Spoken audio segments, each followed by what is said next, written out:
Hello everyone. Laurie Barraco here, and I am here today to share my predictions for the week of February 6, 2022. And for the month of February, I am working with the Lover's Path Tarot by Chris. Let me get my glare out of there. Chris Walder.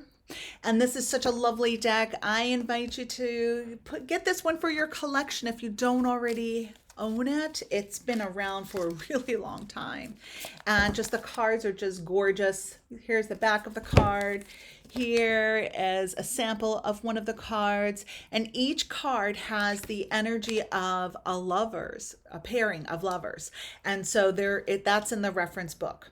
So I will be sharing the couple that each card that I select has their names, and that's in this guidebook. This is my guidebook from the deluxe edition that I have. So right now in both storefronts, we have a smaller version, and it is this size deck.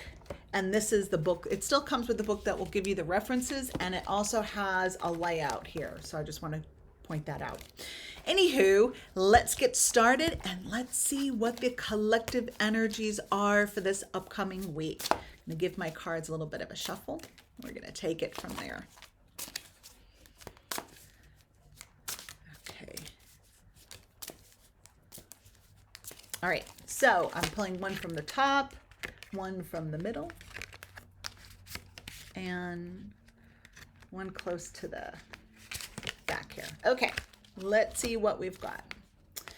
So we have the Ace of Arrows reversed, which is the Ace of Swords reversed. They're all swords this week. We have the 10 of Swords, 10 of arrows, and the third one is 8 of Arrows reversed. So 8 of Swords reversed. So you saw me pulling from all over. So this is what the energy is. Okay, so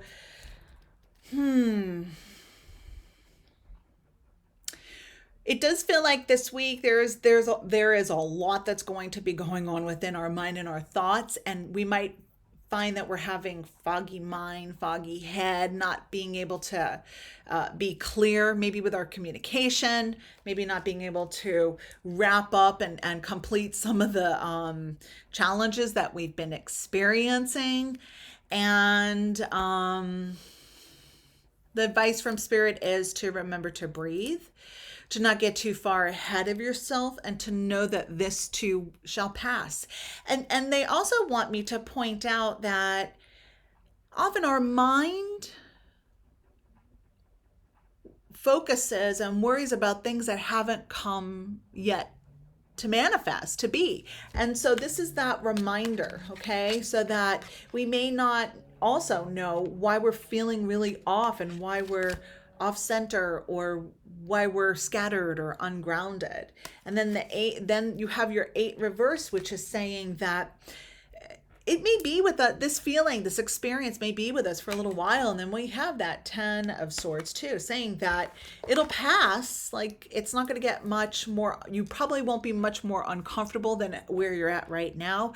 I do know that when we are ascending and we're working through so many different things and we're still integrating and digesting the shifts in the collective, that it takes time, and that we're sometimes in this in-between space where there are new perspectives that are coming in, yet we still have some of that lens and that awareness that we're transitioning. So we're like in that in-between weird space. So do know that it will pass, but be with it, sit with it, try to be more aware of your thoughts and where and where you're channeling the energy and where you're bringing that focus in with your thoughts, right? So asking yourself, is this a healthy thought? Is this a productive thought? What am I doing here? Why am I giving this a lot of attention when it hasn't even manifested or come to be? What's my deal? Maybe this is about also working with the element of air, which are the swords, the arrows. Maybe going out and getting some fresh air. Maybe working with aromatherapy. Maybe using your breath and doing some breath work with the breathing and that element. Maybe also music or toning, because that also is connected with the element of air as well. Okay, so for the Ace of Arrows, the couple is Cupid and Psyche. Cupid and Psyche. Cupid and then Psyche. That's the couple there. And then for the Eight of Arrows, we have, oh, there we go. All right, so we have the same couple, Cupid and Psyche again. Cupid and Psyche. And then the last one is going to be the same, Cupid and Psyche. So do know that there's a different element with these, with the couple as well, okay, with the card. And in here, in the book, it's going to tell you how that couple, their consciousness, that energy works with that card and that suit.